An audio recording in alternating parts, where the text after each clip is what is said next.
Bonjour chers collègues, mesdames, messieurs, nous allons reprendre cette mission d'information avec un sujet très important cet après-midi sur l'emploi étudiant. Je vous informe que cette audition est enregistrée et disponible en direct sur le site du Sénat et que les images et le son seront gardés sans limitation de durée pour l'éternité. Vous rentrez dans l'éternité du Sénat. En quelques mots, je veux rappeler les objectifs de cette mission d'information. Donc, c'est une mission d'information qui a été demandée par le groupe Union centriste du Sénat, qui a souhaité que M. Laurent Lafont, président de la commission de la culture, en soit le rapporteur. Et je dois tout de suite l'excuser. Excuser son absence, car en tant que président de la commission de la culture, il est obligé d'être au banc cet après-midi dans l'hémicycle pour une loi importante pour notre commission sur l'audiovisuel. Donc, ce qui est absolument pas dans les règles du Sénat, je vais cumuler les fonctions de président et de rapporteur, mais je vous rassure, c'est très provisoire et l'état de droit reprendra au Sénat dès que le président Lafont sera disponible. Donc, c'est une mission d'information qui a commencé déjà depuis quelques temps. Nous avons beaucoup auditionné sur de nombreux thèmes. Peut-être que vous avez suivi un petit peu certains de nos travaux, la santé psychologique notamment, le logement, la précarité, les problématiques très spécifiques des étudiants étrangers et des étudiants français de l'outre-mer, dont le statut est parfois encore moins enviable que celui des étudiants étrangers. Et nous souhaitions aborder avec vous la problématique très importante de l'emploi étudiant, parce que nous savons tous qu'il y a à peu près un étudiant sur deux qui travaille pour financer ses études ou pour continuer son cursus, et que pendant la période de pandémie, la disparition de tous ces petits boulots a été une des causes principales de la précarité étudiante. Tous ces étudiants se sont retrouvés en très peu de temps sans aucun revenu. Et c'est un point que nous avons abordé lors de notre réunion du 6 mai sur l'aide alimentaire, où les associations caritatives nous ont expliqué à quel point cette précarité pouvait être difficile. Et je me souviens une phrase des Restos du Cœur où le président des Restos du Cœur nous disait que lors de leur maraude, ils n'avaient pas été habitués à voir des étudiants. Et que quand des étudiants se retrouvent à la rue et qu'ils sont secourus par les maraudes, c'est qu'il y a vraiment quelque chose de très profond et de très inquiétant. Parallèlement, nous avons souhaité vous entendre sur le sujet de l'alternance, qui est tout à fait important, en relation avec le revenu que pourraient tirer les étudiants des petits boulots. Et le président de l'université de La Rochelle, que nous avons entendu, nous a expliqué combien son université avait travaillé dans ce domaine pour essayer de trouver des compléments de revenus à leurs étudiants. Alors, je vais rapidement, pour mes collègues sénatrices et sénateurs, vous présenter. Donc, en visioconférence, je salue Monsieur Julien Berthaud. Vous êtes co-auteur d'un ouvrage qui a servi de référence ici à la mission, qui est Salariat étudiant, parcours universitaire et conditions de vie, que vous avez publié en 2019. Toujours en visio, dans le fenestrou, comme on dit chez moi. Madame Vanessa Pinto, vous êtes maître de conférence en sociologie à l'université de Reims Champagne-Ardenne et auteur du livre À l'école du salariat, les étudiants et leurs petits boulots, qui est un ouvrage paru en 2015. La seconde thématique sera centrée sur l'alternance avec monsieur Aurélien Cadiou, qui est en visio. Vous êtes président de l'Association nationale des apprentis de France. Monsieur Frédéric Sauvage, et vous êtes avec nous présentement. Vous êtes président de l'Association nationale pour l'apprentissage dans l'enseignement supérieur. Et ensuite, Madame France Velasquez, vous êtes vice-présidente déléguée à la formation professionnelle de l'Université de Cergy, Paris Université. Madame Muriel Jougleux, vous êtes ici au Sénat et vous êtes vice-présidente partenariat et professionnalisation de l'Université Gustave Eiffel, Marne-la-Vallée. Je vais vous passer la parole environ une dizaine de minutes pour vous organiser votre temps de parole comme vous le souhaitez. Alors en principe, de façon très procédurale, je passe la parole au rapporteur qui n'est pas là. Je ne vais pas jouer son rôle, je pense que ça serait pas honnête vis-à-vis de vous. Vous avez reçu de la part de l'administration du Sénat toute une liste de questions que je ne vais pas reprendre ici, vous les connaissez parfaitement. Donc ce que je vous propose, c'est de vous donner la parole et puis vous répondez à ces questions dans le sens que vous voulez. Si vous voulez le faire de façon synthétique ou point par point, c'est comme bon vous semble. Voilà, si cette procédure vous convient, sans attendre, je vais passer donc la parole à Monsieur Julien Berthaud. Monsieur Berthaud, c'est à vous. Moi, je vous vois, je vous entends, c'est parfait. Alors, on avait envoyé une présentation de PowerPoint. Je ne sais pas s'il est possible de la projeter ou si je partage moi directement l'écran. Je pense qu'on peut y arriver depuis le Sénat. C'est en cours. Très bien. Alors, je vais commencer. Allez-y. Donc, les éléments que je vais vous présenter aujourd'hui sont issus effectivement de l'ouvrage Salariat étudiant, parcours universitaire et conditions de vie dont vous avez parlé, qui a donc été coécrit avec mes collègues Jean-François Giret, qui s'excuse de ne pas pouvoir être présent, et Catherine Béduvé et Georges Solo. Alors, je vous indique à chaque fois qu'il faut passer la diapo suivante. Très bien, allez-y. Donc, alors, diapositive suivante. Donc, l'objectif, en fait, du travail que nous avons mené pour cet ouvrage, c'était, en fait, d'avoir un regard longitudinal sur le salariat étudiant, puisque, effectivement, la plupart des enquêtes, et notamment celle de l'Observatoire de la vie étudiante avec qui nous avons travaillé, se focalisent sur une seule année, et donc on a un focus sur le salariat étudiant sur une année. Et nous, l'objectif, c'était de pouvoir suivre des étudiants sur plusieurs années et de voir en fait comment évoluer leur situation vis-à-vis du salariat tout au long de leur parcours. Donc pour ce faire, nous avons mené en fait une enquête quantitative. On a réinterrogé des étudiants qui avaient répondu à l'enquête de l'Observatoire de la vie étudiante en 2013, donc pendant 3 ans, des étudiants qui sont en cycle licence. Et au bout de 4 ans, on a à peu près un peu moins de 2000 étudiants qui ont été suivis pendant 4 ans, ont répondu à toutes les enquêtes. Donc, parmi ces 1800 et quelques étudiants, on a un tiers qui sont en première année de licence, un autre tiers en deuxième année, un dernier tiers en troisième année. Et la moitié de cet échantillon sont des étudiants salariés. Et puis, parallèlement, nous avons mené chaque année une série d'entretiens, environ 10 par an, pour cibler les populations particulières d'étudiants, notamment des étudiants qui avaient abandonné les études à cause de leur activité rémunérée ou pour des raisons de difficultés financières.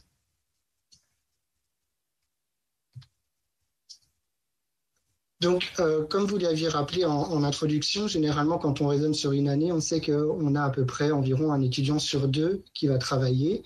Donc, nous, en regardant sur 4 ans, ce qu'on a pu constater, c'est en matière de récurrence du travail du salariat étudiant, on a en fait plus de 60% des étudiants qui ont travaillé au moins sur une année sur les 4.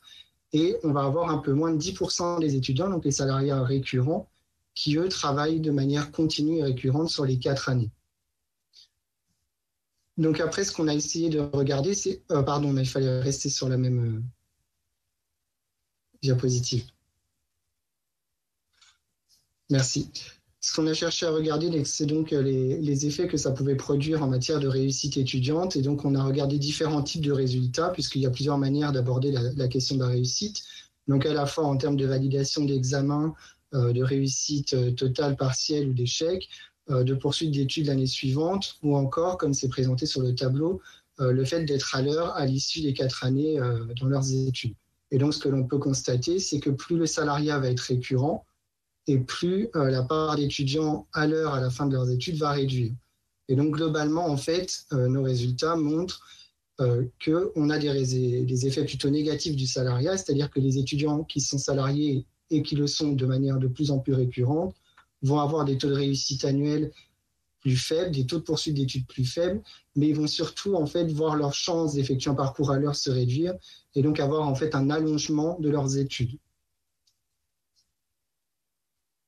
Alors, sur la diapositive suivante, en termes d'abandon des études, ce qu'on constate de manière générale, c'est que plus le salariat va être récurrent dans le parcours d'études et plus la probabilité d'abandonner, c'est-à-dire qu'on arrête les études sans avoir atteint le niveau qu'on souhaitait, va être élevée.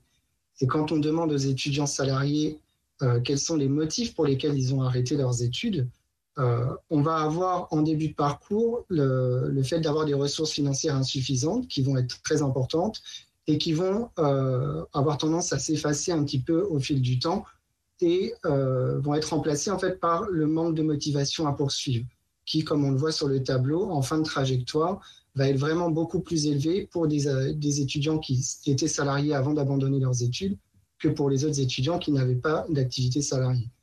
Donc en fait, pour ces étudiants salariés, on va avoir des tensions qui sont à la fois financières et vocationnelles et qui peuvent provoquer le basculement vers l'arrêt ou l'abandon des études. Et ce sont vraiment les deux principales raisons qui peuvent les pousser à arrêter leurs études. Sur la diapositive suivante, on voit les effets que ça peut avoir en termes de manière d'étudier, de pratique d'études.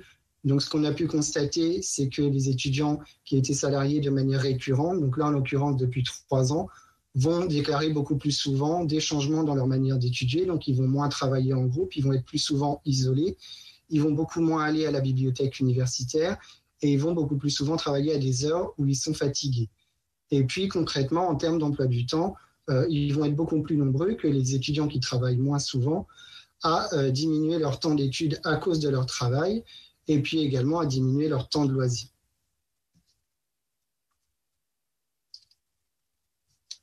Après, on a regardé également d'autres éléments, d'autres caractéristiques qui pouvaient avoir une influence sur la réussite, sur l'abandon, sur les manières d'étudier. Donc, ce qui nous est apparu pour les étudiants salariés, c'est qu'on avait un effet très négatif sur la réussite quand on dépassait 18 heures de travail par semaine. Et on avait des effets plutôt neutres quand le temps de travail était inférieur à 8 heures. Ce qu'on voit également, c'est un effet très négatif sur la réussite quand on est obligé de travailler durant la période de révision avant les examens. À l'inverse, quand les étudiants déclarent que leur activité rémunérée est en lien avec leurs études, on va avoir des effets qui sont moins négatifs, voire favorables, puisque ça va être lié à un effet de compensation, c'est-à-dire qu'ils vont avoir un effort studieux plus important quand leur activité est liée à leurs études. Et puis, dans le même sens, quand les étudiants travaillent avec des emplois sur le campus, on va avoir aussi des effets moins négatifs ou neutres, puisqu'on va réduire effectivement le temps de transport et puis on va avoir une plus forte socialisation étudiante, dont on sait qu'elle participe également à la réussite des étudiants. Alors, quelques pistes, quelques recommandations en tout cas qu'on a pu donner à la fin de notre travail. L'idée, ce serait de pouvoir inciter les étudiants en fait à réduire le nombre d'heures travaillées, puisqu'on voit que plus ce nombre d'heures est important et plus on va avoir des effets négatifs sur la réussite. Et donc, de rappeler le point important des ressources publiques et de pouvoir éventuellement compenser les heures non travaillées, puisque on sait que quand même les difficultés financières, le besoin financier, c'est une des principales raisons qui poussent les étudiants à prendre un emploi en plus de leurs études. Après, au niveau des universités, donc certaines universités font déjà pas mal de choses, notamment en facilitant les possibilités de cumul emploi-études. L'idée, ce serait de pouvoir généraliser ce genre de choses, donc en termes de gestion de l'emploi du temps, et de pouvoir choisir les créneaux, les groupes de cours auxquels s'inscrire, et puis aussi d'avoir une information qui soit faite auprès des étudiants, les informer et qu'ils sachent quels sont les dispositifs qui sont mis en place pour les aider. Et puis, même si le Crous le fait déjà beaucoup, mais l'idée, ce serait effectivement de pouvoir proposer davantage d'emplois sur le campus, puisqu'on voit que ça va avoir beaucoup moins d'effets négatifs sur la réussite. Et puis, du côté des employeurs, il faudrait donc les encourager à libérer les étudiants avant leur période d'examen, puisqu'on a pu voir que c'était vraiment une période importante pour leur réussite étudiante. Et puis, sur la question des stages aussi, trouver des solutions qui faciliteraient la prise de stage pour les étudiants ou les mobilités pour les étudiants salariés, puisqu'on voit qu'effectivement, quand on interroge les étudiants en termes de stage, on va avoir un tiers des étudiants qui n'ont pas pu faire de stage parce qu'ils avaient déjà un emploi et qu'ils n'ont pas pu cumuler les deux. Alors, on avait mis une dernière diapositive en annexe, je ne sais pas s'il me reste un petit peu de temps. Oui, allez-y. Oui. Parfait, merci. En termes d'effets sur l'insertion professionnelle, donc pour un peu avoir un côté un peu moins négatif quand même du salariat étudiant, parce qu'on voit quand même que le salariat étudiant n'a pas que des effets négatifs pour les étudiants. Ce qu'on a pu voir, nous, dans nos enquêtes, mais aussi par les enquêtes génération menées par le CEREC, on voit quand même que les étudiants valorisent massivement les activités salariées qu'ils ont parallèlement à leurs études, que ça va leur permettre quand même de développer leur connaissance du milieu professionnel, que ça va leur permettre de développer un certain nombre de compétences. Et puis donc, on a pu regarder également des effets sur l'insertion qui vont être positifs, mais qui vont être positifs seulement si les étudiants parviennent à obtenir leur diplôme à côté. Et puis, des effets qui vont être d'autant plus positifs que l'emploi étudiant qui a été exercé va être un emploi qualifié. Voilà, donc je vous remercie pour votre attention. On n'a pas forcément répondu à toutes les questions qui étaient dans le questionnaire, mais on a essayé de cibler, en tout cas dans les résultats de l'ouvrage, par rapport à la grille qui nous avait été donnée. Je vous remercie. Merci beaucoup, Monsieur Berthaud. Non, c'était très, très synthétique et ça correspond exactement au type d'informations que nous souhaitions avoir de vous-même. Je salue par ailleurs l'Université de Bourgogne-Franche-Comté dont je suis docteur. Voilà, donc, vous voyez, Besançon mène à tout. Je poursuis cette audition avec Madame Vanessa Pinto. Vous êtes maître de conférence en sociologie à l'Université de Reims-Champagne-Ardenne. C'est à vous, Madame. Merci. Alors, merci pour votre invitation. Alors, je vais essentiellement aborder les aspects structurels, mais bien sûr, je pourrais vous dire ensuite quelques mots sur les effets de la crise sanitaire, si vous le souhaitez. Crise sanitaire qui a beaucoup frappé les étudiants étrangers et les étudiants les plus âgés. Alors, je voudrais d'abord rapidement rappeler quelques chiffres issus de l'enquête de l'OVE. Donc prenons l'enquête de 2016, c'est-à-dire l'édition qui a précédé celle de 2020 où la crise sanitaire a commencé. Donc en 2016, donc 46% des étudiants ont exercé une activité rémunérée pendant l'année. Parmi eux, donc 45% ont effectué un stage de l'alternance ou une activité liée aux études, comme par exemple l'internat en médecine. 36% ont exercé une activité non liée aux études, mais moins d'à mi-temps. Et enfin, 19% ont exercé à mi-temps ou davantage une activité non liée aux études. Alors, ces activités rémunérées, elles sont très différenciées socialement. Parmi les enfants de cadres, les emplois occasionnels, donc babysitting, cours particuliers notamment, prédominent dans les premières années d'études, puis ils sont remplacés par les stages rémunérés et les activités liées aux études, l'internat en médecine par exemple. À l'opposé, chez les enfants d'ouvriers prédominent les stages de premier cycle, qui sont peu rémunérés, et les activités non liées aux études, vendeurs, caissières dans la grande distribution, etc. Ces inégalités se retrouvent au niveau des filières d'études, donc dans les facultés de santé et les écoles d'ingénieurs et de commerce, où les enfants de cadres sont surreprésentés. Les activités les plus intégrées aux études dominent. Et à l'opposé, dans les facultés de lettres et de sciences humaines, au recrutement plus populaire, la part des activités non liées aux études, y compris de celles qui sont exercées avec intensité, est beaucoup plus élevée. Et de même, en section de techniciens supérieurs, au recrutement également populaire, les activités sans lien avec les études dominent, même si elles sont moins fréquentes et moins intensives que précédemment.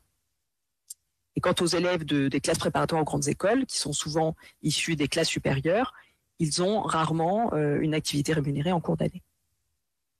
En somme, tout au long de leurs études, les enfants de cadres, qui par ailleurs reçoivent très souvent des aides de leurs parents, exercent des activités rémunérées soit très occasionnelles, soit complémentaires de leurs études, voire susceptibles de leur faciliter l'accès ultérieur à des emplois qualifiés. Et à l'opposé, les emplois des enfants d'ouvriers, et notamment des filles d'ouvriers, peuvent entraver leurs études. On sait en effet que plus une activité rémunérée est éloignée des études suivies et exercée intensivement, plus elle peut nuire à la réussite des étudiants. Voilà, ça a été confirmé précédemment par Julien Berthaud. Mais on peut aller plus loin et essayer de comprendre les logiques selon lesquelles les étudiants exercent un emploi. Et pour cela, j'ai mené des enquêtes par entretien et par observation auprès d'étudiants, ce qui m'a permis de dégager 3 logiques. Alors d'abord, la logique du provisoire, où l'activité rémunérée est éloignée des études suivies, mais exercée de façon occasionnelle et relativement distanciée. Donc c'est souvent le cas avec le babysitting ou les jobs d'été. Ensuite, la logique de l'anticipation, où l'emploi est perçu comme cohérent avec la filière suivie et comme préparatoire au métier projeté. On peut prendre l'exemple de l'emploi d'animatrice pour des étudiantes qui aspirent au métier de professeur des écoles. Et enfin, la logique la plus problématique, celle de l'éternisation, de l'enlisement dans l'emploi. Donc là, l'emploi exercé provisoirement devient durable au point de prendre peu à peu la place des études. Donc ces étudiants se prennent petit à petit au jeu et au piège de leur petit boulot d'employé dans un fast-food ou de téléacteur dans un centre d'appel, etc. Alors, pourquoi c'est problématique ? Parce que, au fil du temps et souvent trop tard, ces étudiants réalisent que les perspectives de promotion sont réduites. Ils découvrent amèrement que, sans diplôme du supérieur, ils sont voués durablement à des emplois instables et non qualifiés. Et ce qui est d'ailleurs vrai statistiquement. Alors, qui sont ces étudiants ? Alors, ce sont souvent des étudiants d'origine populaire qui proviennent des séries technologiques ou professionnelles du secondaire et qui se montrent démunis scolairement au sein de l'institution universitaire. Ils se sentent relégués. On ne peut même pas vraiment dire qu'ils décrochent. En fait, ils n'ont jamais réellement accroché à leurs études. Et dans ce contexte, ils voient dans leur emploi une sorte de voie de salut alternative. Car cet emploi leur offre une sociabilité, voire une reconnaissance qu'ils ne trouvent pas à l'université. Plusieurs m'ont parlé de petites familles à propos de leurs collègues. Si bien que ce travail devient au centre de leurs occupations et de leurs préoccupations, au point d'exercer une véritable emprise sur eux. Alors, ces cas sont certes minoritaires sur un plan quantitatif, mais ils posent problème.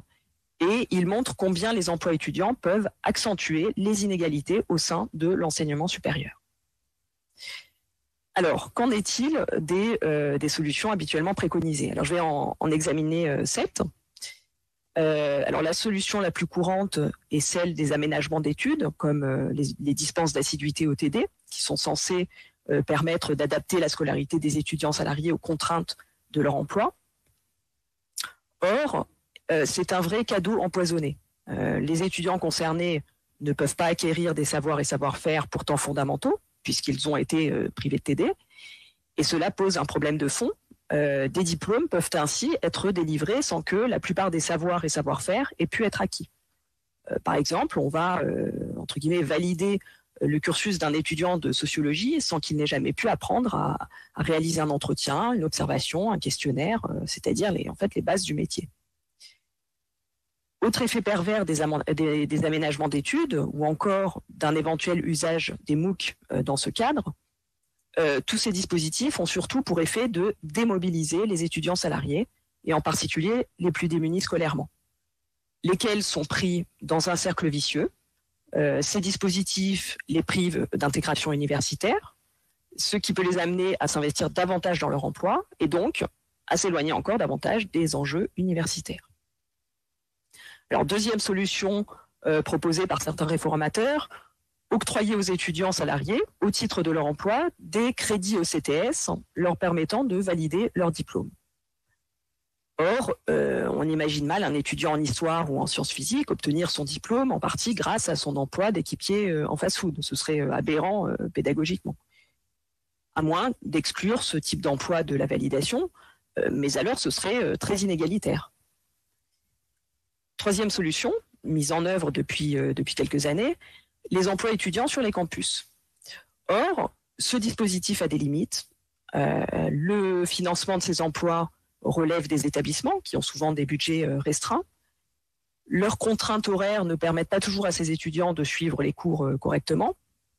Et puis surtout, il existe un risque de voir, là encore, des fonctions pérennes de service public être de plus en plus confiées à des personnels temporaires.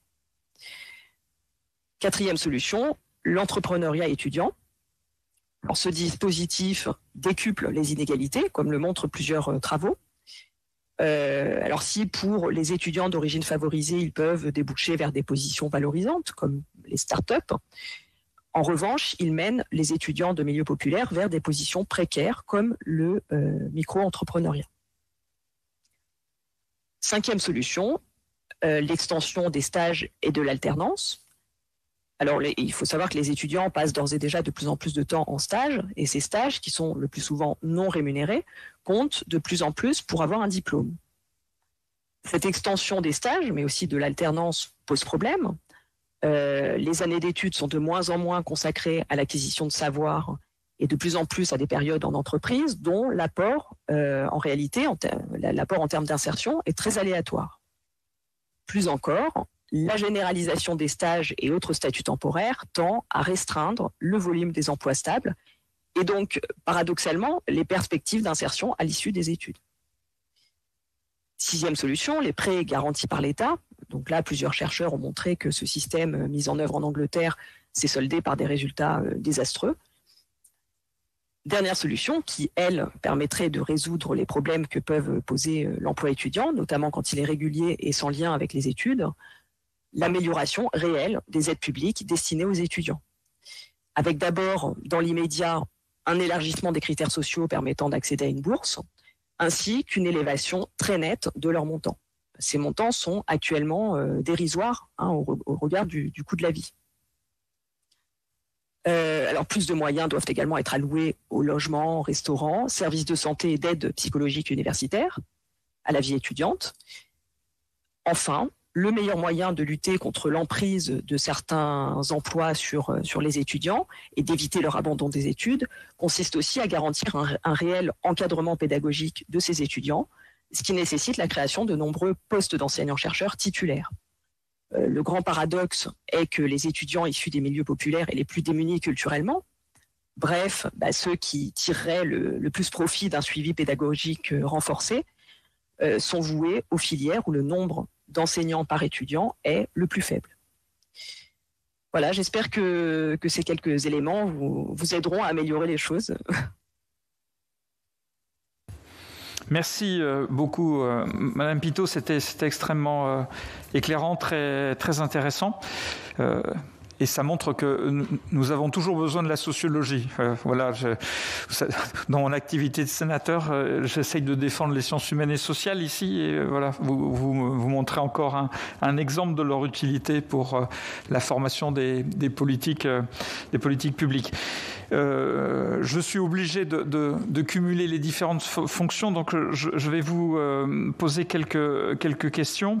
Vous avez abordé, on a bien compris, l'aspect social et les inégalités sociales d'accès au petit boulot. Vous avez parlé un petit peu, et surtout vous, Madame Pinto, des grosses différences entre disciplines.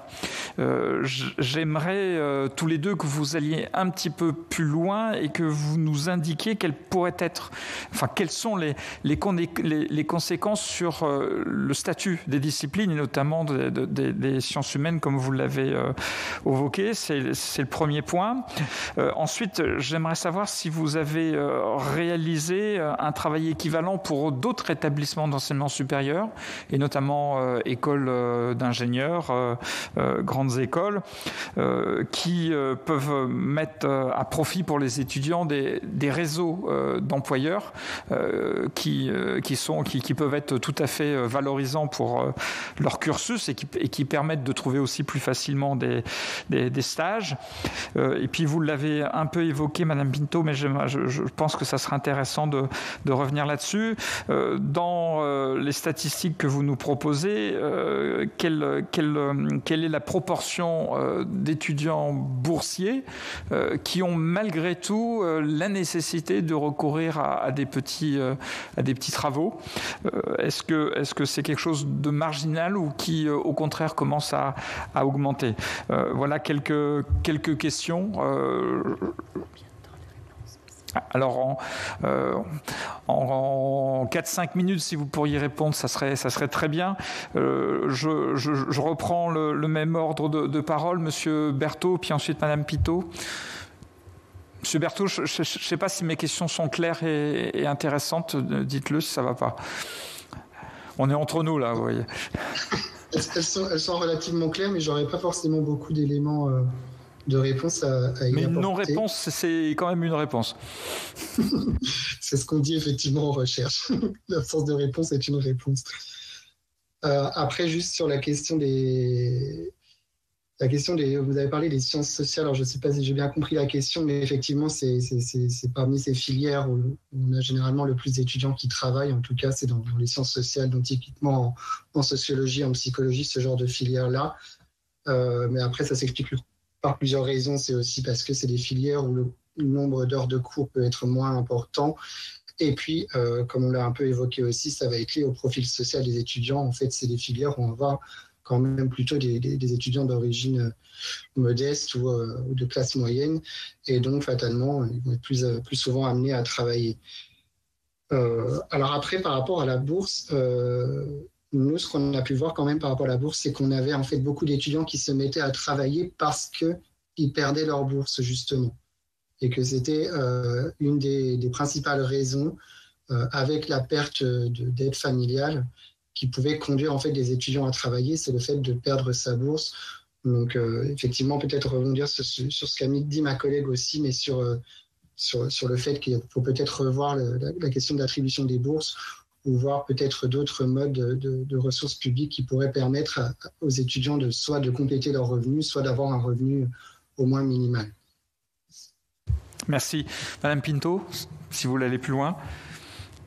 Oui, peut-être quelques données, quelques chiffres sur les bourses et les boursiers. Voilà, on a à peu près 38% de boursiers sur critères sociaux dans le supérieur, un petit peu plus en STS, section de technicien supérieur, et un peu moins en classe préparatoire ou grandes écoles. Alors, il est clair que ce qu'on peut voir, c'est que les bourses ne suffisent pas à compenser les inégalités sociales. Certes, les boursiers exercent moins souvent des activités rémunérées, puisque ils sont 38% à exercer des activités rémunérées contre 49% pour les non-boursiers. Mais quand même, 38%, c'est quand même beaucoup, parce que ces bourses, elles sont quand même censées leur éviter d'avoir à travailler, notamment pour des raisons financières.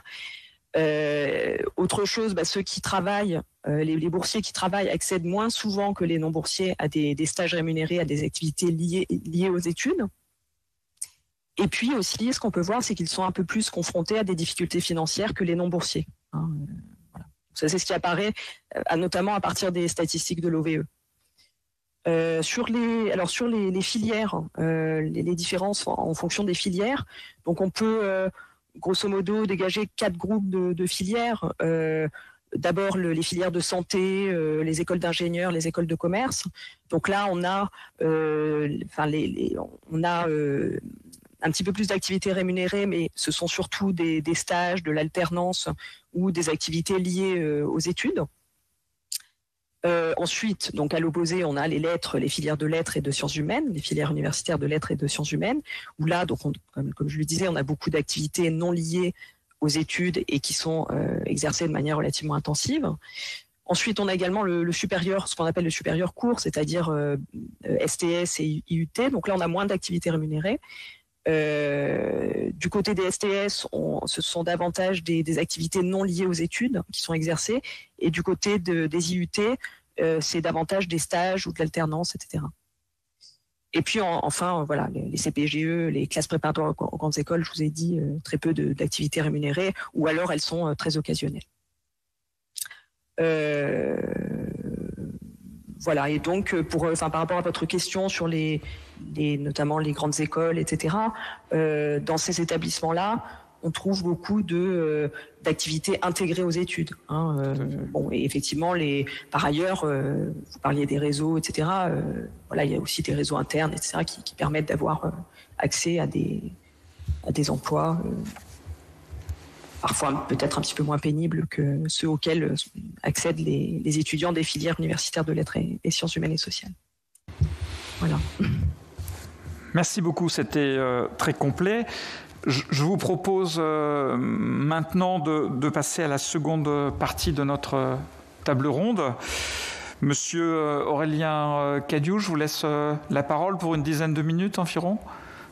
Alors, je dois dire que pour des universitaires, vous respectez particulièrement bien les délais, ce qui est rarissime. Hein. Ça nous est jamais arrivé jusqu'à présent. Allez-y, monsieur Cadiou. Merci beaucoup. Je vais essayer aussi de respecter du coup le temps de parole. En tout cas, je serai très rigoureux parce que j'ai prévu de répondre tel quel aux questions qui ont été posées et puis de divaguer très bien fait. deux. Sur les profils d'étudiants en alternance, on trouve à peu près tout. Je pense que c'est important de noter que on a quand même assez peu d'infra-bac qui font de l'alternance, de l'apprentissage, et notamment assez peu de sortants de troisième qui vont vers l'apprentissage. Et il y a eu un recul depuis la suppression du BEP. Et par contre, il y a une dynamique très forte dans le supérieur, c'est-à-dire que depuis quelques années, il y a de plus en plus d'apprentis qui sont dans des formations du supérieur. Et l'augmentation est encore plus forte depuis la réforme du 5 septembre 2018, où là, on a une augmentation encore plus forte du nombre d'apprentis dans des formations supérieures. Et on y reviendra un petit peu après. Sur les types d'établissements en apprentissage, on retrouve un peu de tout. On a du privé, du public, et on a aussi, lié au fonctionnement de l'apprentissage avant la réforme, des CFA qui n'ont aucune classe, des CFA hors les murs, qui finalement sont juste une coquille vide, qui servent de structure administrative, et qui délèguent 100% des cours ensuite à d'autres établissements de formation. Et on retrouve beaucoup dans le supérieur où finalement il y a souvent un CFA qui délègue l'ensemble de la formation à des écoles du supérieur. Sur la crise sanitaire, elle a impacté assez fortement les apprentis puisqu'en fait, les apprentis cumulent toujours malheureusement les problématiques et des jeunes travailleurs et des étudiants. Et donc là, les apprentis se sont pris un peu ces deux problématiques très rapidement du jour au lendemain. Donc on a eu déjà des cas très difficiles à gérer puisqu'en fait il y avait une multitude de situations en fonction de si l'entreprise était fermée ou pas, télétravaillée ou pas, plus en fonction du centre de formation qui était ouvert ou pas, qui dispensait des cours à distance ou pas, qui avait modifié ou pas le calendrier initial de formation, ce qui a amené des situations très compliquées et surtout en plus du contexte et de l'ambiance qui pouvait exister, qui a compliqué vraiment la situation des apprentis dans le fait où ils étaient vraiment perdus. Je ne sais pas comment l'expliquer. Les jeunes étaient vraiment perdus dans cette situation.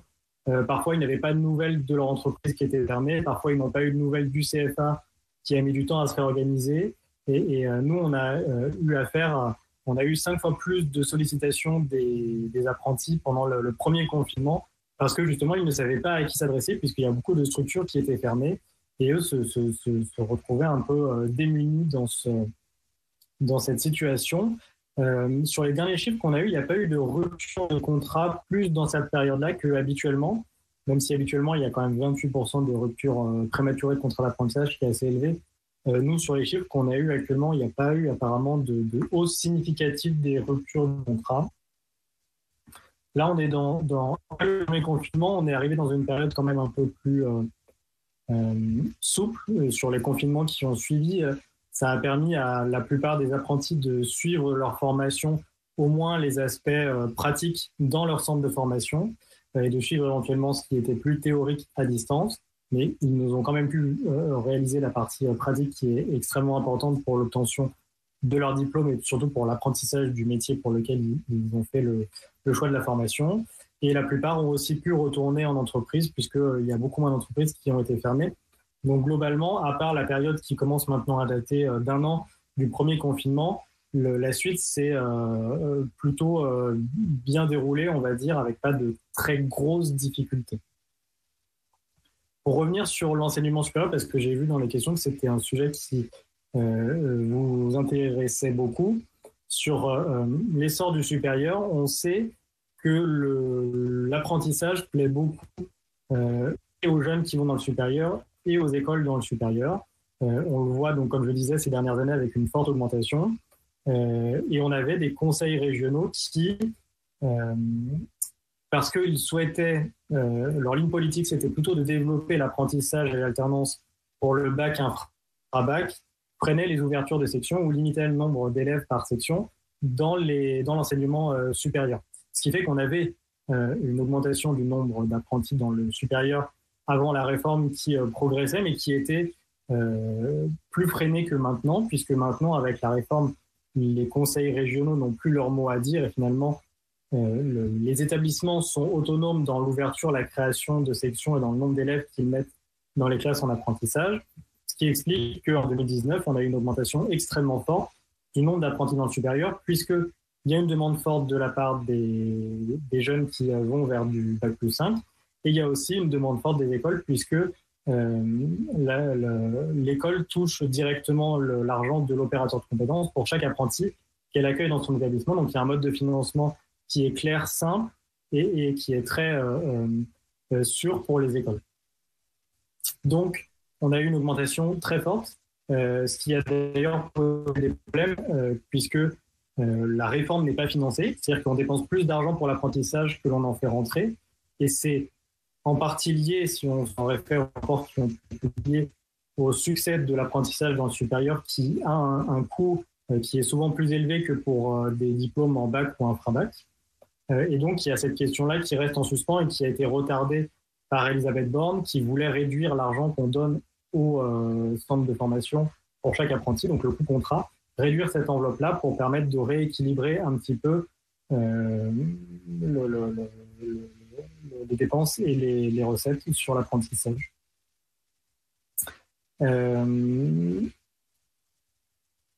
L'alternance est effectivement très populaire pour les jeunes en Bac plus 5.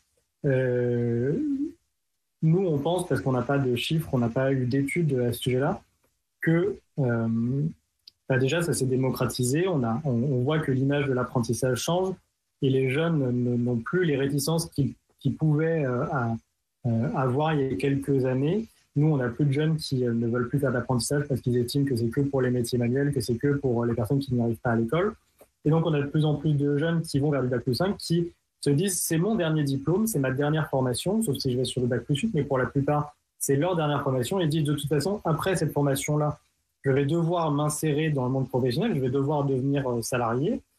Et donc, de passer par l'alternance pour mon dernier diplôme, finalement, c'est mettre déjà un pied dans le monde du travail. Et ça sera d'autant plus facile pour moi, ensuite, une fois que je serai diplômé, de rentrer à 100% dans le monde du travail. Donc, c'est certainement pour ça que ça marche très bien auprès de ces jeunes-là. Ça leur permet aussi de financer la formation, puisque un apprenti, c'est un salarié d'une entreprise et c'est l'entreprise qui envoie son salarié en formation. Donc, l'apprenti n'a pas de frais de formation à payer. Donc, c'est aussi attractif, ce qui fait qu'un élève qui va en école d'ingénieur, il n'a rien à débourser pour les 3 ans de sa formation. Donc, c'est aussi un avantage qui attire les jeunes. Et les entreprises sont aussi... on sait que quand on a un diplôme en Bac plus 5, et notamment sur les écoles d'ingénieurs et les diplômes d'ingénieurs, on trouve facilement du travail. Et parce que les entreprises cherchent tout le temps.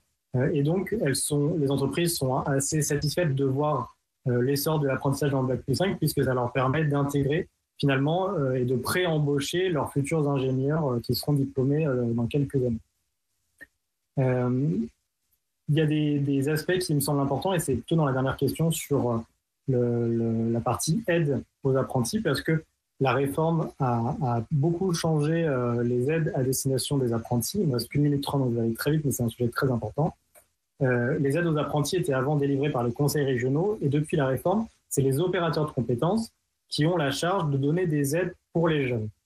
Les aides, en fait, sont données de l'opérateur de compétences au centre de formation. Elles ne sont jamais données aux jeunes directement par l'opérateur de compétences. L'opérateur de compétences ne donne l'aide au CFA que si le CFA a la dépense. Donc, c'est-à-dire, par exemple, que pour les aides hébergement et restauration, si le centre de formation n'a pas de restauration ou n'a pas d'hébergement, donc il n'a pas la dépense, l'aide n'est pas versée au centre de formation. Donc, on se retrouve avec des apprentis qui ne bénéficient pas de l'infrastructure, donc qui vont devoir s'héberger et se nourrir ailleurs, donc ça sera certainement plus cher et plus compliqué. Et en plus, ils n'ont pas le droit de bénéficier d'une aide. Alors qu'avant, les régions étaient beaucoup plus souples et permettaient de donner ces aides-là directement aux jeunes. Donc là, il y a vraiment un sujet extrêmement important parce qu'on sait qu'en apprentissage, c'est un sujet qui revient pour la majorité, voire l'ensemble des apprentis. C'est ces problématiques de mobilité et donc d'hébergement également. Et c'est les problématiques financières plus généralement et donc aussi les problématiques de financement de la restauration. Il y a une autre problématique sur le financement et c'est le même principe, c'est l'aide au premier équipement professionnel. On sait que quand on se forme pour un métier, on a besoin d'acheter du matériel, on a besoin d'acheter des outils, on a besoin d'acheter des logiciels, des livres. Et tout cet équipement-là est aidé. Les opérateurs de compétences donnent aussi une aide au centre de formation pour financer l'équipement pour les jeunes, qui appartient aux jeunes. Mais là aussi, le centre de formation, s'il ne veut pas avoir géré ce processus administratif d'achat et s'il ne veut pas s'embêter avec ça, et on sait qu'il y a des CFA qui ne veulent pas le faire, dans ce cas-là, il n'y a pas d'aide et le jeune se retrouve à devoir payer lui-même cet équipement-là. On a aussi vu depuis la réforme des écoles plutôt dans le Bac+5 qui abusent et qui n'ont pas compris la philosophie de l'apprentissage et qui font payer des frais d'inscription, voire des frais de formation à leurs apprentis, ce qui est strictement interdit. Et là aussi, il y aurait besoin de s'emparer de ce sujet-là pour éviter de voir des écoles financer 1 000 € de frais d'inscription à un apprenti alors que l'école va elle-même toucher 6 000 € de l'opérateur de compétences, plus parfois 2 000 € en plus de l'entreprise parce qu'il y a surfacturation.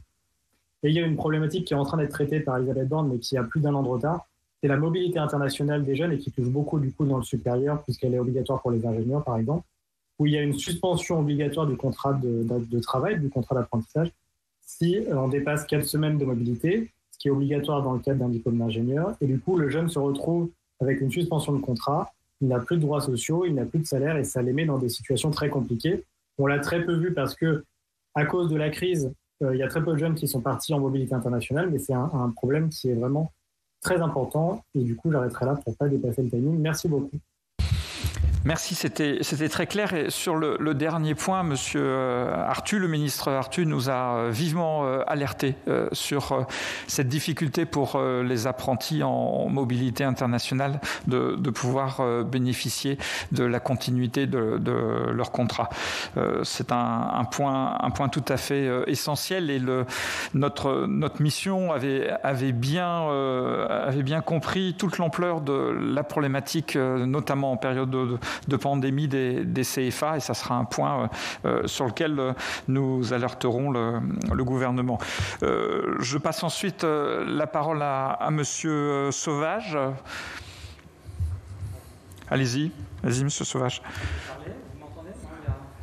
Il faut appuyer sur le bouton. Le gros.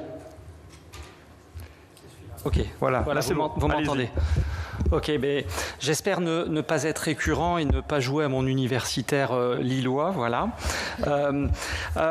Oui, on est sur un nombre d'apprentis dans le supérieur, incontestablement, qui connaît une dynamique de croissance forte, ininterrompue sur les 10 dernières années. On est sur un rythme de 5 à 10% de développement.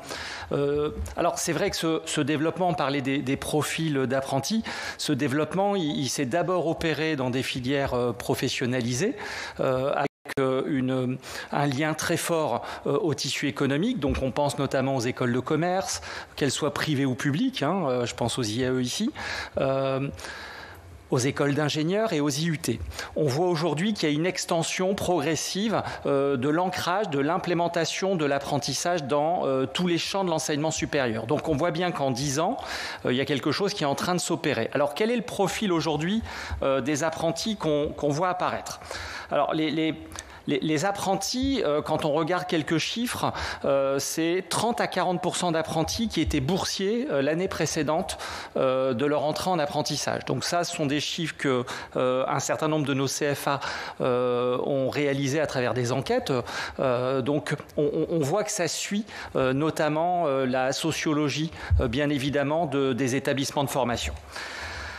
Deuxième profil, et ce sont souvent des profils cumulatifs, il y a une forte demande sociale d'enseignement supérieur, on le sait. Et à travers l'apprentissage, ce qu'on voit aussi, c'est une diversification des profils socio-cognitifs des jeunes qui veulent réussir en action autant qu'en pensée.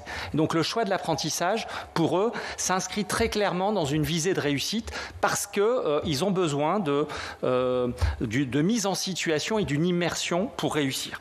Autre aspect clé que l'on voit, et c'est notamment aussi lié à la diversification des publics de l'enseignement supérieur, c'est le fait qu'il y a des stratégies très volontaristes de la part des jeunes à travers l'apprentissage d'acquérir une expérience avec une toile de fond, on le sait, de difficulté aussi à se stabiliser sur le marché du travail. L'idée à travers cette expérience, c'est à la fois acquérir un signal qui va être porteur derrière pour faciliter son insertion, mais c'est aussi faire l'expérience d'eux et se mettre à l'épreuve aussi à travers l'expérience d'une entreprise, d'un métier. Et dans le supérieur, a fortiori, la notion de métier, elle n'a pas toujours cours. On parle plus de mission. On va parler aussi de compétences techniques et de compétences sociales, de soft skills. Et cette dimension-là, elle n'est pas anodine. Enfin, dernier aspect, et on le voit chez nombre de jeunes, et je rejoins Monsieur Cadiou sur l'idée que des jeunes, notamment, plus ils vont vers la fin de leurs études, plus l'idée d'aménager une transition, on ne va pas dire douce, mais une transition intelligente à travers l'apprentissage relève d'un choix conscient d'un certain nombre de jeunes. Donc voilà pour situer un peu les profils d'alternants et notamment d'apprentis. Alors pourquoi un tel essor globalement ? On voit des profils de jeunes qui s'emparent de l'alternance. Comment on peut expliquer ça ? Alors d'abord, il y a une dimension culturelle. Il y a l'apprentissage dans le supérieur, ça a 30 ans. Les 10 premières années, dans les années 90, l'apprentissage n'avait pas toujours bonne presse. Et souvent, mes collègues universitaires me regardaient comme un ovni, je le dis, même si ça a l'air simple aujourd'hui, ça ne l'a pas toujours été. On a l'impression que ça se développe tout seul. On me dit souvent, il suffit d'arroser légèrement et ça se développe. Ce n'est pas vrai. Il y a une ingénierie à mettre en place. Il y a une culture aussi dans le lien aux entreprises, dans le suivi ou l'accompagnement des jeunes, dans une dimension compétence aussi, une ingénierie des compétences. Pour des universitaires, évaluer des compétences, parler de blocs de compétences. Les choses ont progressé culturellement et c'est ce qui génère aujourd'hui beaucoup plus de facilitation dans l'accompagnement des parcours d'apprentis. Culturellement, ça ne veut pas dire que tous les verrous ont sauté. On le voit, on pourrait se féliciter tous de ce développement de l'apprentissage dans le supérieur. On voit qu'il y a encore des forces vives dans notre pays qui pourraient presque le regretter, je le dis, parce que l'apprentissage serait sans doute réservé à d'autres publics. Les financements dédiés à l'apprentissage seraient sans doute réservés à d'autres publics, alors que l'apprentissage, et pourquoi un tel essor ? Mais parce que tout simplement, c'est un formidable vecteur d'égalité des chances. Ça permet de corriger un manque de capital social parce que les écoles, les universités aident aussi les jeunes à aller chercher des contrats parce que dès lors qu'on est en entreprise et en école, on n'a pas à choisir entre un petit boulot et des études. On peut faire des choses qui sont très en interaction. Voilà ce qui explique aujourd'hui ce succès. Donc il y a une dimension culturelle. Il faut aussi dire qu'il y a une appétence très forte des entreprises. Aujourd'hui, on voit que les entreprises font évoluer leurs pratiques de recrutement. L'apprentissage relève aujourd'hui de gestion prévisionnelle des emplois et des compétences. Et on voit que les marques employeurs sont très sensibles à courtiser les publics alternants et à faire vivre aussi une expérience alternante qui soit positive.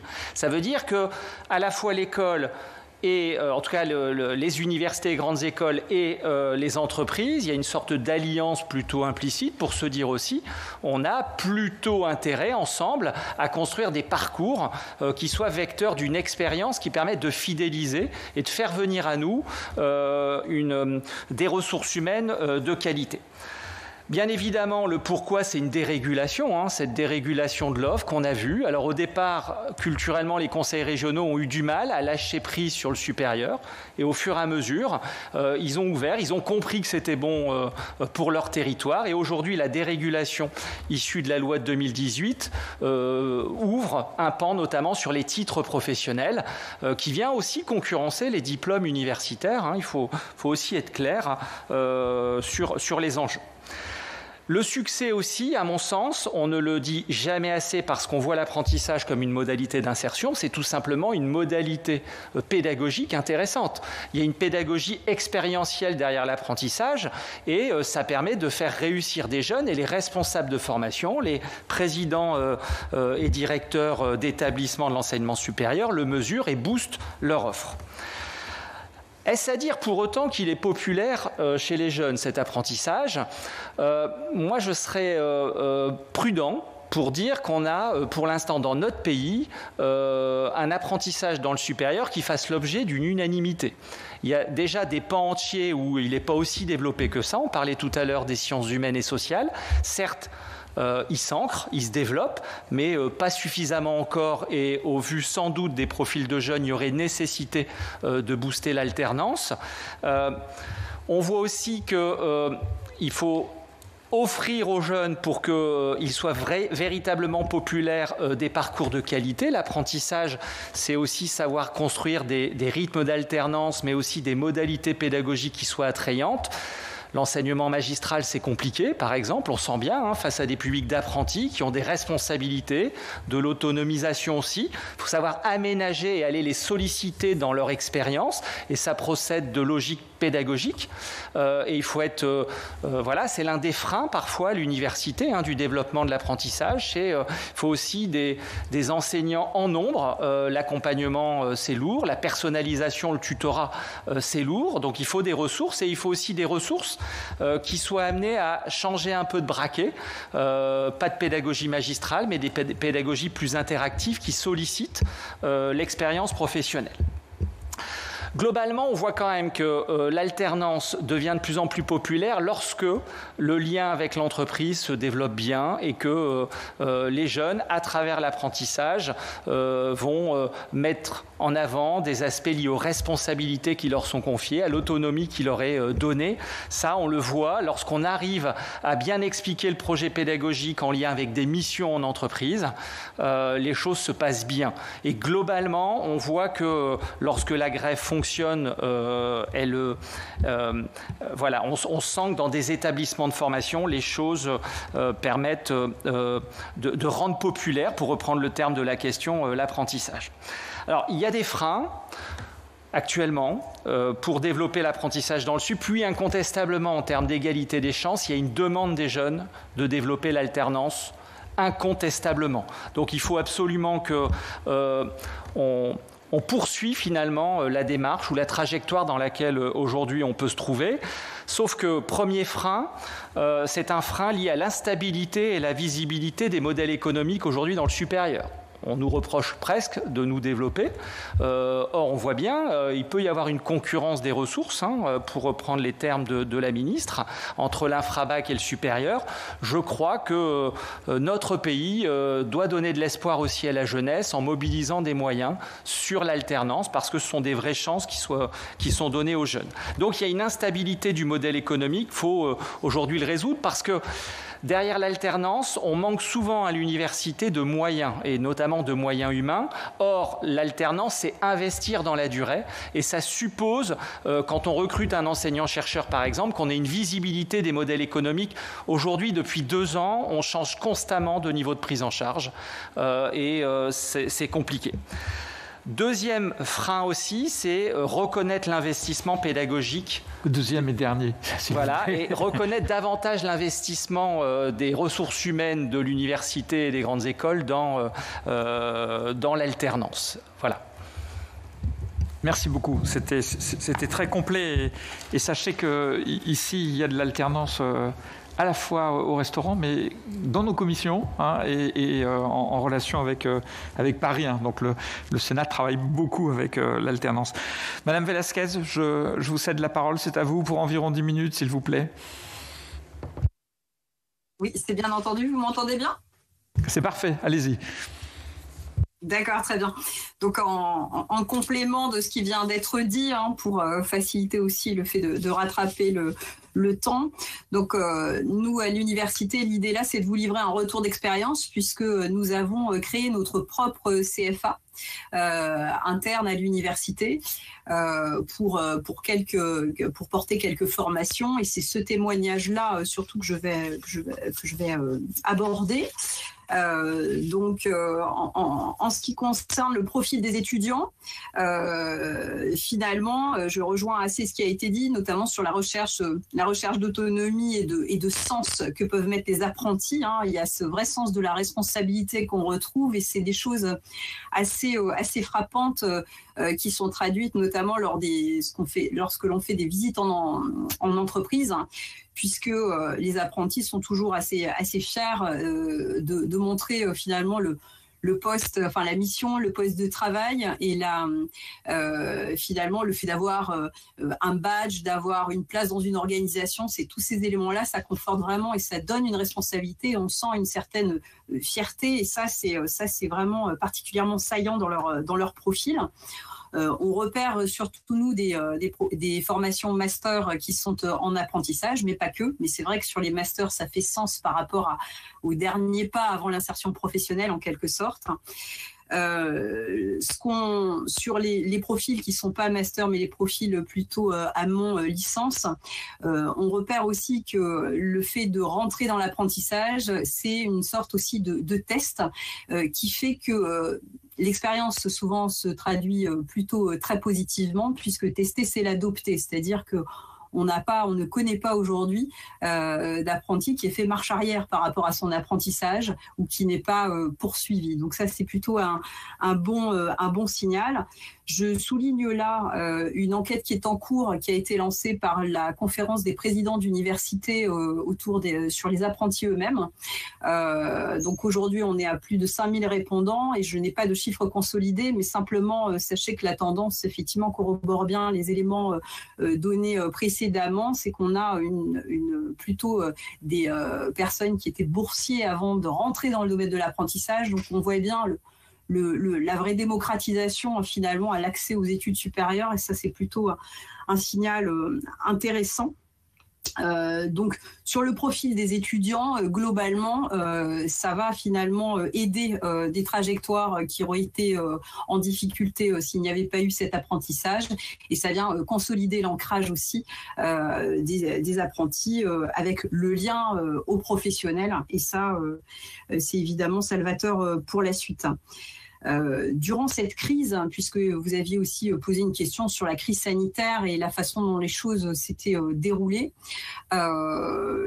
effectivement, cette situation exceptionnelle nous a amené aussi à prendre des mesures exceptionnelles, et notamment, nous avons mis en place des aides pour les apprentis sur la base des fonds CEVEC, puisque l'apprenti paye la CEVEC. Nous avons mis en place des aides, notamment pour les accompagner sur les difficultés qui ont été citées précédemment, c'est-à-dire que ce qui revient, c'est le transport, le logement, et c'est pas parce qu'on est apprenti que pour autant la seule rémunération suffit. Parfois il y a d'autres difficultés aussi d'ordre plus social qui peuvent intervenir, et c'est là tout l'intérêt de ce dispositif aussi, d'avoir un soutien du coup des équipes et à la fois pédagogiques et du CFA de la part des personnes qui les accompagnent plutôt sur le plan social.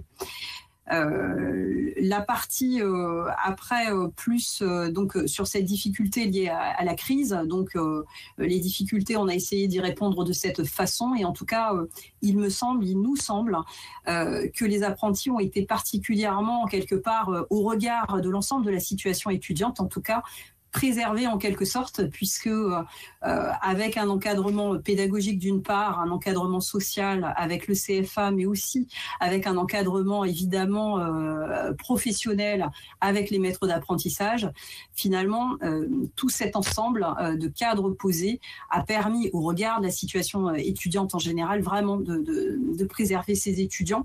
Et ça, il me semble que c'est un point vraiment important à soulever, et qui a développé d'ailleurs chez les acteurs une certaine forme de solidarité très importante. D'ailleurs, preuve en est, pour ceux qui avaient des difficultés à trouver un contrat, nous avons même aussi, en tant qu'université, embauché en contrat d'apprentissage plus d'apprentis que d'habitude pour essayer de prêter main forte, évidemment, pendant cette.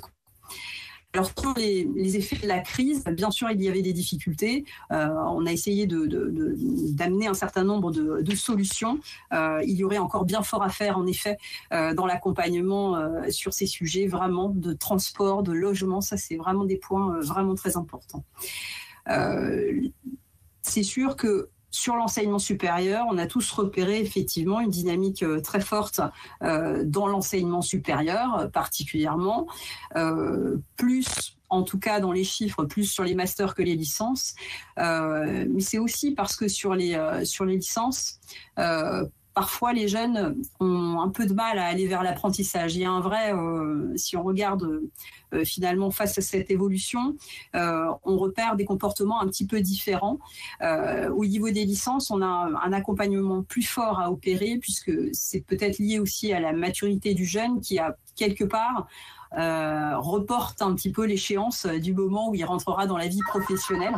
En tout cas, ces éléments-là nous permettent de nous dire que le travail est différent effectivement suivant les niveaux. Je suis désolée, c'est que ça sonne en même temps. Et donc sur cette partie-là, donc la partie en tout cas, enfin les jeunes, il y a un accompagnement différent effectivement en fonction des niveaux. Sur la partie frein. Peut-être pour conclure là-dessus, je dirais que il y a des freins un peu inhérents à chaque acteur. Au niveau de l'apprentissage, pour le développer, l'apprentissage est plus à développer dans certains secteurs que d'autres. Ce que je veux dire par là, c'est que pour qu'il y ait apprentissage, il faut que les employeurs aient des postes compatibles avec cette modalité et qu'ils puissent avoir surtout les ressources aussi, c'est-à-dire des maîtres d'apprentissage qui puissent encadrer le jeune correctement. Et toutes les activités professionnelles ne sont peut-être pas forcément adaptées, en tout cas pour l'apprentissage. Néanmoins, c'est peut-être à travailler. Sur la partie plutôt liée aux jeunes, il y a une partie qui est directement liée à la vision que le jeune a de l'insertion professionnelle. Je parlais de peur tout à l'heure, mais il y a vraiment cette crainte chez certains de rentrer dans le monde du travail. Donc ça, ce sont des freins qui existent. Et puis côté enseignant-chercheur, ça a été dit tout à l'heure, il y a effectivement la problématique liée à la ressource, c'est-à-dire la ressource financière, bien sûr, qui permet d'avoir plus d'enseignants-chercheurs. Mais il y a aussi un point qu'on n'a pas évoqué pour l'instant, qui est lié à la reconnaissance même du statut d'enseignant-chercheur. C'est-à-dire, ce que je veux dire par là, c'est que dans la carrière d'un enseignant-chercheur, on va surtout mettre en avant le côté chercheur, c'est-à-dire la valorisation et la reconnaissance, et surtout raccroché et rattaché à sa publication. Or, il est aussi enseignant. Et quelque part, le fait de revaloriser peut-être aussi cette partie enseignant aidera également la mobilisation des enseignants sur cette modalité à apprentissage. En tout état en tout cas en conclusion, c'est tout de même une modalité pédagogique, l'apprentissage, qui unit vraiment ce monde professionnel et ce monde de l'excellence académique. Et il nous semble que, au niveau en tout cas des universités, le fait de bénéficier d'enseignants-chercheurs, de pouvoir transposer ces savoirs à l'intérieur de la formation et de pouvoir connecter justement les besoins professionnels et faire intervenir aussi des professionnels dans nos formations, on a là vraiment une plus-value au bénéfice des adultes de demain et des travailleurs de demain. Et ça nous semble en tout cas évidemment absolument essentiel en effet de pouvoir protéger ce dispositif et de le développer et d'en effet de clarifier, comme le disait Monsieur Sauvage précédemment, la situation du modèle économique, en effet, qui aujourd'hui est vraiment extrêmement vague. Merci beaucoup, Madame Velasquez. C'était très intéressant. J'approuve tout à fait votre propos quand vous nous dites que dans la carrière d'un enseignant-chercheur, son inventivité pédagogique n'est pas toujours prise à son juste niveau. Je dirais même que la participation des enseignants-chercheurs aux activités de la représentation nationale, ce que vous faites aujourd'hui, n'est pas plus reconnue. Je parle même pas de l'activité parlementaire d'un enseignant-chercheur qui est là, il est totalement ignoré, mais c'est un problème personnel. Je vous passe la parole, Madame Jougleux, pour 10 minutes, oui, s'il vous plaît. Merci, Monsieur le Président. Donc, quelques éléments de témoignage sur l'Université Gustave Eiffel qui vont venir compléter les propos précédents de mes collègues auxquels je souscris tout à fait. Donc, cette université, elle est récente puisqu'elle est née d'une fusion de plusieurs établissements. Mais parmi ces établissements, il y en avait 3, l'université, une école d'ingénieurs et une école d'architecture qui faisaient déjà de l'apprentissage, et ce pour l'université depuis la fin des années 90. Aujourd'hui, on a près de 4000 apprentis, ce qui représente quasiment un quart de notre effectif étudiant, du bac plus 1 au bac plus 5, master, diplôme d'ingénieur, diplôme d'architecture, et ça, et c'est important dans tous les champs disciplinaires. Bien sûr, classiquement, économie, gestion, informatique, sciences de l'ingénieur, mais aussi sociologie, sciences humaines et sociales, lettres, génie urbain, architecture. Nous avons 32% de nos DUT, 70% des licences professionnelles, presque 30% des masters et 60% des formations d'ingénieurs qui sont aujourd'hui en apprentissage dans l'établissement. Un point important, parce que je pense que ça permet de comprendre aussi certains freins. L'université opère dans ses murs les 3/4 de ses formations, ce qui veut dire que les enseignements sont opérés par les enseignants-chercheurs et les enseignants de l'université. 1/4 des formations sont déléguées à des CFA qui opèrent les formations en totalité ou partiellement. Alors, quelques mots sur, effectivement, dans ce contexte. Alors, moi, je rejoins les propos sur les profils d'alternants. Nous, on ne constate pas vraiment un profil type d'alternant. Ce qu'on remarque quand même, c'est que les apprentis qui sont dans les CFA, qui sont dans les formations opérées en direct par les CFA, ont parfois un profil un peu moins académique, rencontrent parfois plus de difficultés, mais font l'objet aussi dans ces CFA de modalités d'accompagnement, de dispositifs de remédiation qui leur permettent d'assurer la réussite à leur diplôme. Si on regarde aujourd'hui la crise sanitaire, effectivement, la crise sanitaire a touché les étudiants en apprentissage doublement, puisque à la fois dans leur formation et en entreprise, avec des situations très différentes, très variées dans les entreprises, qui dépendaient des secteurs d'activité, de la taille de ces entreprises, certains étant totalement en télétravail, d'autres avec des situations partielles de télétravail, de travail sur site, un petit nombre quand même qui a continué à travailler, je dirais, de manière tout à fait normale. Notre CFA a fait une étude et c'est quand même intéressant de voir que cette population qu'on pourrait quand même penser privilégiée, j'y reviendrai, a quand même rencontré des difficultés au-delà de celle qui a été évoquée. On peut quand même signaler que quand même 38% chez nous de nos apprentis étaient en télétravail complet, donc dans des situations qui n'étaient pas forcément faciles à gérer. 56% seulement ont eu un contact régulier avec le maître d'apprentissage, ce qui était quand même une vraie préoccupation pour les autres. Et 20% d'entre eux ont clairement exprimé un mal-être associé à une situation, par exemple, d'isolement, de surcharge de travail ou des problématiques liées à la santé physique et psychique. Et effectivement, comme le disait Madame Velasquez, ce qui nous a amené à mettre en place des dispositifs d'accompagnement spécifiques aussi pour ces apprentis. Cependant, il faut quand même souligner qu'ils ont globalement eu moins de soucis économiques que les étudiants en formation initiale temps plein, parce que cela avait recours à, pour certains, des jobs étudiants qui effectivement ont disparu et ce qui a accru leur précarité économique. Si je reviens un petit peu sur les facteurs qui ont contribué au développement de l'alternance au sein de cette université et qui continuent à le faire, il me semble qu'il y en a au moins, ils sont assez multiples. Le premier, c'est quand même une conviction collective que l'université a portée depuis le début sur le fait que le développement de l'alternance est vraiment un moyen privilégié pour les jeunes diplômés d'accéder à un emploi qualifié et un intérêt marqué des équipes pédagogiques, d'un certain nombre d'enseignants et d'enseignants-chercheurs pour cette modalité pédagogique qui était jugée pertinente. Alors effectivement, je rejoins Monsieur Sauvage. Ça a été progressif. Au début, seul, un petit nombre y est allé, mais progressivement, on a vu une conviction vraiment se développer dans l'université. Alors, il a fallu 30 ans, parce qu'on a dû commencer dans les années 95, un peu moins de 30 ans. Et je dirais qu'aujourd'hui, l'ensemble des équipes pédagogiques, y compris dans les secteurs de lettres et SHS, l'ensemble de ces équipes est globalement convaincu. Le deuxième facteur, c'est l'importance des relations avec les partenaires socio-économiques d'une part, mais aussi une offre de formation qui est adaptée à l'apprentissage parce qu'elle est pensée d'emblée dans une perspective de professionnalisation des étudiants.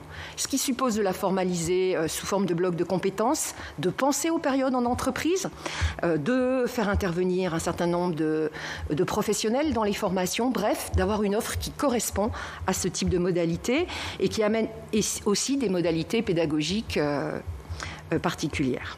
La troisième, c'est une demande accrue des étudiants. Je veux dire que l'ensemble des intervenants a souligné cette demande accrue des étudiants pour ce type de formation, demande à laquelle, globalement, nous avons répondu en liaison avec les partenaires socio-économiques et le territoire. Et puis, un dernier élément que je n'ai pas entendu, mais que je pense quand même très important, qui est plutôt un élément interne au fonctionnement de l'université, c'est que pour soutenir effectivement la charge de travail supplémentaire, qui était notamment nécessitée par les équipes, l'université a d'emblée mis en place une politique de rémunération incitative auprès des responsables de formation, des secrétariats pédagogiques et globalement des composantes de formation qui se lançaient dans l'aventure, et c'était quand même un point important pour progressivement assurer ce développement. Pourquoi est-ce que ces formations sont appréciées par les étudiants? Et elles le sont, je le confirme. Alors, elles leur permettent tout d'abord de financer leurs études, c'est très clair, mais ce qui est un point important, avec des missions qui sont complètement en adéquation avec leur projet professionnel et le contenu des formations qu'ils souhaitent suivre, et y compris avec des rythmes adaptés. Un intervenant soulignait tout à l'heure la tension entre l'emploi et les études. Dans l'apprentissage, cette tension, elle est quand même très largement aménagée par les contenus et les rythmes d'alternance. Je dirais que sans l'apprentissage, une fraction très importante de nos apprentis n'aurait pas poursuivi d'études supérieures. Cette formation, elle offre également aux étudiants la possibilité de mettre en pratique leurs acquis académiques tout au long de leur cursus et de développer un certain nombre de soft skills qui, là aussi, est un moyen de réduire l'inégalité ou d'améliorer l'égalité des chances des étudiants. Elle les rassure sur leur employabilité, mais aussi sur la pertinence du choix de la formation qu'ils ont opérée. Enfin, elle offre une garantie d'une insertion professionnelle plus rapide, de meilleure qualité en termes de stabilité dans l'emploi et de qualité de l'emploi, et à des niveaux de rémunération un peu supérieurs aux étudiants en formation initiale temps plein. Et l'enquête du ministère qui est sortie aujourd'hui confirme au niveau national les éléments que nous avons pu constater au niveau de l'université.